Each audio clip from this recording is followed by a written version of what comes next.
주방에서 음식물 쓰레기만큼 신경 쓰이는 게 또 있을까요? 쓰레기 봉투에 조금만 쌓여도 냄새가 퍼지고 벌레가 꼬이면 정말 스트레스라서 음식물 처리기를 고민하시는 분들이 많다고 들었어요. 그런데 막상 사용 후기를 보면 편할 줄 알고 샀는데 오히려 더 불편하다는 말도 있더라고요. 뚜껑의 패킹이 2달 만에 빠져 음식물하고 함께 갈려버린 적도 있다고 하고 한 달도 안 돼 에러가 반복돼 상담센터가 씨름을 했다고 하는 후기도 봤어요. 심지어 바닥 코팅이 벗겨져서 음식물이 들러붙어서 청소하기가 더 힘들어졌다는 후기도 있었습니다. 이런 후기들을 보면 처음 사려는 분들은 괜히 샀다 후회하는 거 아닌가 하고 겁이 날 수도 있고, 이미 한번 썼다가 바꾸려는 사람들에게는 또 괜히 돈만 날리는 거 아니야? 하고 걱정스러운 생각밖에 들 수가 없어요. 그래서 오늘은 이런 고민들을 덜어드리기 위해서 음식물 처리기를 고를 때 단순히 편리함만 보지 말고 어떤 방식이 내 생활과 맞는지, 실제 사용자들이 공통적으로 겪는 문제를 피할 수 있는 기준에 대해서 말씀드리고자 합니다. 마음이 급하신 분들은 아래 댓글 링크 먼저 확인해 보셔도 됩니다. 처음 음식물 처리기를 알아보면 생소한 이름과 기술 때문에 어렵게 느껴질 수가 있어요. 하지만 크게 보면 3가지 방식으로 나눌 수 있고, 이 원리만 이해하면 선택이 한결 쉬워질 거예요. 첫 번째, 건조 분쇄형입니다. 가장 대중적으로 쓰이는 방식이고 음식물을 고온으로 바짝 말린 뒤에 잘게 분쇄해서 부피를 줄여주는 원리입니다. 덕분에 음식물 특유의 악취를 크게 줄일 수 있고 단순히 버튼만 눌러도 작동하니 사용법은 정말 간단해요. 또 음식물의 수분이 사라지기 때문에 보관할 때 벌레가 꼬일 위험도 훨씬 적어집니다. 다만 주의할 점도 있어요. 일부 제품은 내부 코팅이나 패킹의 내구성이 약해서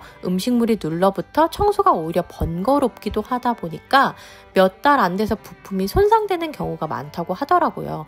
따라서 건조 분쇄형을 고를 때는 코팅 재질과 부품 교체 가능 여부를 꼭 확인하는 걸 추천드립니다. 현재 국내 가정에서 많이 쓰이는 방식이기도 하고 사용법이 단순하고 냄새 억제력이 뛰어나서 실속 있는 선택의 요 건조 분쇄형을 많이 선택하시는데요. 요즘 많은 사람들이 건조 분쇄형으로 찾고 있는 제품에는 미닉스 더 플랜더 프로 음식물 처리기와 쿠쿠 에코에일 건조 분쇄 음식물 처리기가 있거든요. 두 제품 모두 소음도 안정적이고 강력한 분쇄력도 장점이고 사이즈도 적당해서 많은 분들이 찾고 있다고 하더라고요. 이 방식은 바쁜 직장인이나 맞벌이 부부, 아이가 있는 집에서 특히 유용하게 사용된다고 합니다. 다만 내구성이 검증된 제품을 선택하는 게 핵심이니까 스타일이 예쁘다고만 선택하지 마시고 우리 집 주방에서 조금 더 효율적인 제품이 뭘까라고 생각하고 선택하시는 게 좋을 것 같아요. 제가 먼저 찾아놓은 제품은 댓글 링크에 넣어두었으니 한번 확인해 보시기 바랍니다. 두 번째는 미생물 발효형입니다. 이름 그대로 미생물을 활용해서 음식물을 분해하는 친환경적인 방식인데요. 전기 소모가 크지 않아서 에너지 효율이 좋고 장시간 돌려도 큰 부담이 없는 게 장점입니다. 게다가 자연적으로 분해가 되다 보니까 환경에 긍정적인 영향을 줄 수 있다는 것도 많은 분들이 찾는 이유 중에 하나예요. 하지만 사용자가 직접 미생물을 관리를 해야 하고 일정 기간이 지나면 교체해야 하는 번거로움이 좀 있습니다. 특히 바쁜 직장인이나 혼자 사는 분들은 이런 관리 과정이 부담스러워서 꾸준히 사용하지 못하는 후기들이 좀 많이 있더라고요. 미생물 발효형에서 많은 분들이 찾는 제품은 링클 제품입니다. 미생물 관리만 잘하면 반영구적으로 사용할 수도 있고 음식물 쓰레기가 아니라 일반 쓰레기로 처리가 가능을 한데 가격이 60만 원 이상대로 높게 형성되어 있다는 점이 사람들에게 고민을 좀 주는 부분이긴 하더라고요. 하지만 가장 큰 단점은 건조 분쇄형에 비해서 냄새가 많이 난다는 점에서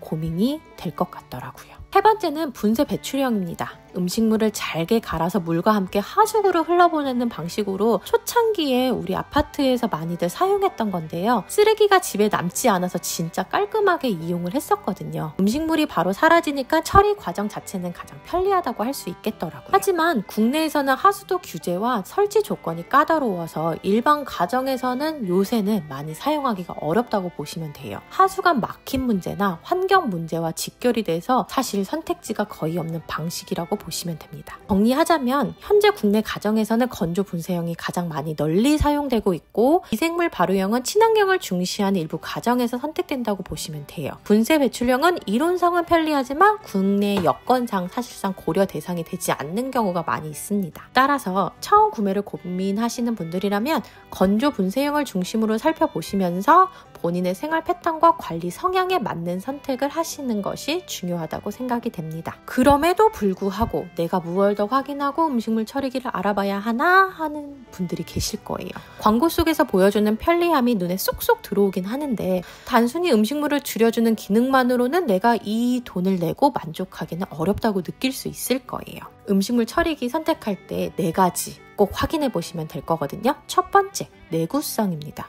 음식물은 고온에서 말려지고 분쇄되기 때문에 내부 코팅이나 뚜껑 패킹이 쉽게 손상될 수가 있거든요. 따라서 코팅이 쉽게 벗겨지지 않는 재질인지 패킹 같은 부속품을 손쉽게 교체할 수 있는 구조인지 확인하는 것이 첫 번째입니다. 두 번째는 AS 체계도 큰 차이를 만들더라고요. 제품이 고장났을 때 얼마나 빨리 수리받을 수 있는지가 만족도를 좌우하기 때문이에요. 단순히 택배 수리만 안내하는 브랜드보다는 제대로 된 AS 서비스망을 갖춘 브랜드가 훨씬 안심되는 게 현실이잖아요. 이 부분도 꼭 체크해 보시길 바랍니다. 다음으로는 소음과 냄새를 놓칠 수 없는 포인트입니다. 음식물 처리 과정에서는 팬 소음이 크면 집안에서 쓰기 불편하고 은근히 신경 쓰이기 때문에 가전제품으로 들여놓기에는 고민이 되거든요. 소리하고 더불어서 탈취 필터의 수명이나 교체 비용이 합리적인지도 미리 확인해야 장기적으로 만족하며 사용할 수 있는 게 음식물 처리기겠더라고요. 마지막으로 가격 계산입니다. 가격을 볼 때는 단순히 본체 가격만 보지 마시고 필터나 소모품 교체 비용까지 포함해서 유지비를 계산하는 것이 좋습니다. 자취방이나 원룸에 사는 1인 가구라면 크기가 작고 관리하기 쉬운 건조 분쇄형이 잘 어울리고 냄새 억제력이 좋은 모델을 고르면 생활 만족도가 훨씬 높아질 거라고 생각이 들어요. 맞벌이 부부처럼 집에 있는 시간이 적은 경우에는 자동 청소 기능이 있거나 저소음으로 밤에 돌릴 수 있는 제품도 추천드립니다. 반대로 환경적 가치를 중시하는 가정이라면 관리가 조금 번거롭더라도 미생물 발효형을 고려할 수가 있거든요. 전기 소모가 적고 음식물이 자연스럽게 분해된다는 점에서 환경적인 가치를 실현할 수 있기 때문입니다. 결국 음식물 처리기는 생활을 편리하게 해주는 유용한 가전이기는 해요. 단순히 음식물이 줄어든다는 기능만 보고 선택하면 진짜 후회할 수 있어요. 내구성과 AS, 소음과 냄새, 그리고 유지비라는 4가지 기준을 먼저 살펴보시고 거기에 내 생활 패턴에 맞는 제품을 고른다면 불필요한 시행착오는 줄어들게 될 것입니다. 후회 없는 선택을 위해 꼭 기억해야 할 공식은 진짜 단순해요. 비싸게 샀는데 괜히 후회한다는 말 대신에